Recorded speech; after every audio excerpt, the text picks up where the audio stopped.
আজ 22/4/26 তারিখ আমাদের ডিজেলের মজুদ আছে 1,32,071 টন, অক্টিনের মজুদ আছে 25,423 টন, পেট্রোলের মজুদ আছে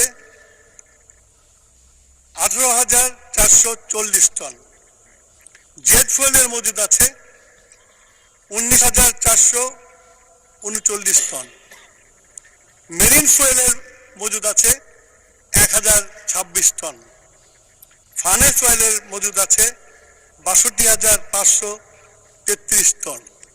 মাননীয় স্পিকার, এটা হলো আমাদের